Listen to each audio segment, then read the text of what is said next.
நான் எல்லாமே ட்ரை பண்ணி பார்த்துட்டேன். ஆனாலும் முடி கொட்டுறது நிக்கவே இல்லைன்னு ஃபீல் பண்ணுறீங்களா? அப்ப இன்னைக்கு ஹேர் க்ரோத்துக்கான ஒரு ரெசிபி பார்க்கலாம்.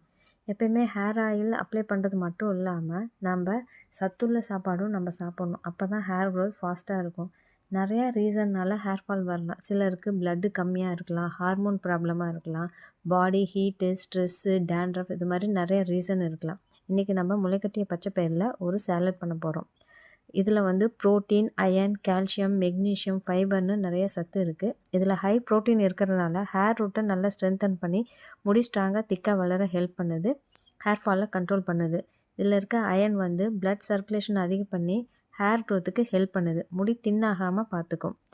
இப்போ சொல்கிற இந்த சேலட்டை சாப்பிட்டுட்டு அப்படியே ஹேர் ஆயிலும் அப்ளை பண்ணிட்டு வந்தீங்கன்னா உங்கள் ஹேர் க்ரோத் ரொம்ப நல்லாயிருக்கும். இப்போ சேலடுக்கு தேவையான பொருளை பார்க்கலாம்.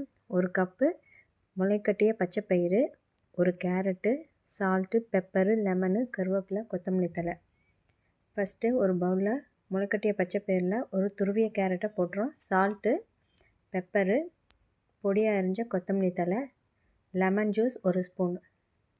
இப்போ தாளிக்கிறதுக்கு எண்ணெயை ஊற்றி கடுகு, உளுத்தம்பருப்பு, கடலைப்பருப்பு, கருவேப்பிலை தாளித்ததை இதில் எடுத்து கொட்டிடுறோம்.